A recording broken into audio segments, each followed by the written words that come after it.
septique tout haut. On va avoir en surface comme une espèce de croûte qui va se former. Comme chez lui. Une croûte, c'est ce qu'on peut voir quand on lève. Du coup, il y a des regards de visite. Il peut y avoir en haut comme ça. C'est du gras, c'est blanc. Et on appelle ce phénomène le flottement.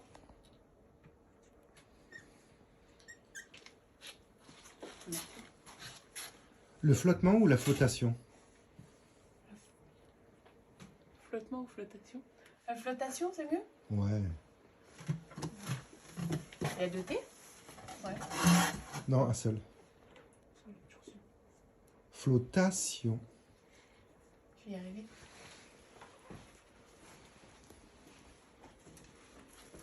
La flottation.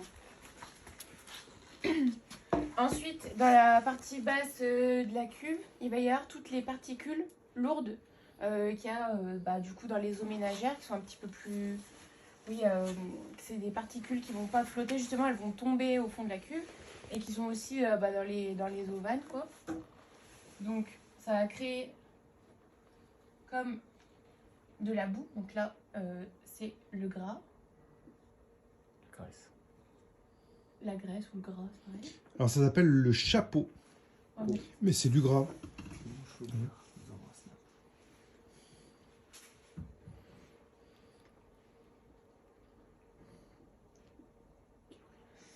Ici. Donc, il y a un nom pour la boue ou on dit boue? Non, c'est les bouts. Ouais. Les boues.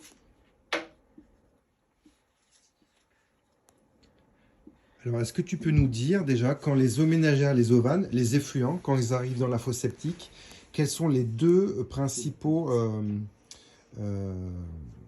procédés physiques qui vont se dérouler directement? Alors, c'est ce que je disais, il va y avoir la flottation des graisses Ouais. et après, il va y avoir la décantation des particules plus lourdes. D'accord. Est-ce que tu peux faire juste une petite flèche pour montrer, donc, quand ça arrive là, ça remonte et puis ça descend aussi. Ok. Voilà. Donc on a la flottation, ça remonte, c'est le gras, et ce qui descend, ce sera les particules lourdes. Et au milieu, Ok. on a ce qu'on appelle les eaux claires. Donc à peu près la partie du milieu de la fosse, comme ça. Ouais. J'ai écrit au milieu. Oui, oui, oui. Les eaux claires. On y... Oui. Comme ça. Oui, avec un petit X. Les eaux claires. Avec un E, clair. Claires, oui, c'est mieux. ES. Parfait.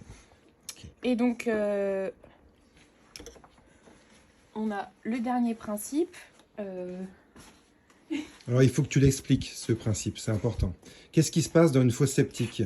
Parce qu'une Alors, fosse septique, est-ce que ça se vidange, Monica? Non, pas, enfin, ça se traite tout ça, mais en majeure partie du temps, il va y avoir un phénomène chimique qui va se créer. Un petit peu le même principe qu'on a dans notre estomac quand on va manger.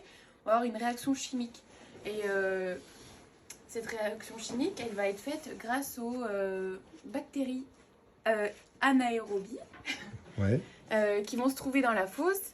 Et elles vont permettre de nettoyer un petit peu cette eau qui, du coup, on appelle ça les eaux claires. Donc, on a des petites bébêtes comme ça, là. On va mettre bactéries. Alors le but des bactéries, c'est pas forcément de nettoyer, mais elles, ce qu'elles veulent faire, elles, c'est bouffer, quoi. Donc elles vont bouffer les boues et le gras. Du coup, ça va se remplir moins rapidement. Ah, c'est ça, Monica? C'est ça. Et si, par exemple, on a tendance à utiliser beaucoup de produits toxiques pour nettoyer les toilettes ou mettre, par exemple, de la javel, des choses comme ça, on tue ces bactéries. Ouais. Et la fosse, eh ben, elle se remplit plus rapidement et donc faut la vidanger plus souvent. Donc c'est très important de prendre soin de la flore des bactéries qui se trouvent dans la cuve. De Ouais. tout cet écosystème. Voilà. Voilà. De toutes ces petites bêtes qui vont bouffer ça. Parce que quand ça va trop se remplir en boue et en chapeau, là, ici, ça va plus s'évacuer correctement. Et du coup, ça va être bouché. Et là, il faudra faire appel donc, à une entreprise pour vidanger la fosse. Ça a un coût. Ça se fait en règle générale tous les 8-10 ans. Après, tout dépend de l'emploi qu'on a avec notre fosse septique, puis du nombre d'équivalents habitants pour la fosse. Donc ça compose un écosystème de la cuve. Elle a son propre écosystème. Et le phénomène que ces bactéries produisent, c'est la liquéfaction. Voilà. Donc on a 3 choses qui se passent. La flottation, la décantation, la liquéfaction. Donc Monica, on va continuer sur cette liquéfaction. C'est quoi ce phénomène physique, la liquéfaction? C'est quand il se passe quoi à quoi? Eh ben, c'est toutes les parties solides qui vont devenir liquides. Ok, et Voilà. quand on a ce phénomène, donc on passe du solide au liquide, qu'est-ce qui se passe? Est-ce qu'on a un truc en plus qui va sortir de tout Oui, ça? donc Cette usine à gaz. cette usine à gaz.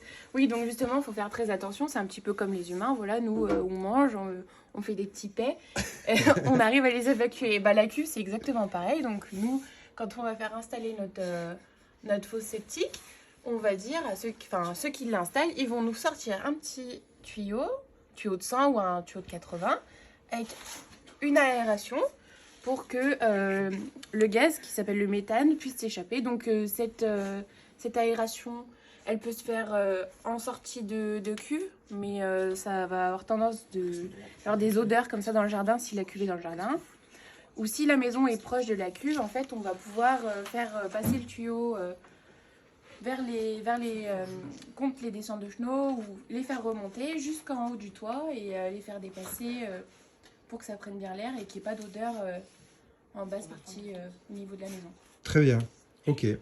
Et donc du coup, quand ces eaux claires, elles ont été pré-traitées, parce que là ici on est dans le pré-traitement des effluents, ça va aller où du coup? Alors, une fois qu'elles sont traitées, après, donc elles sont dirigées à la sortie de la cuve. Donc, c'est les eaux claires qui vont passer. Elles vont sortir de la cuve et elles vont arriver après à la filière de traitement. Donc, on a tout un schéma qui explique très bien tout ça. Qui est là.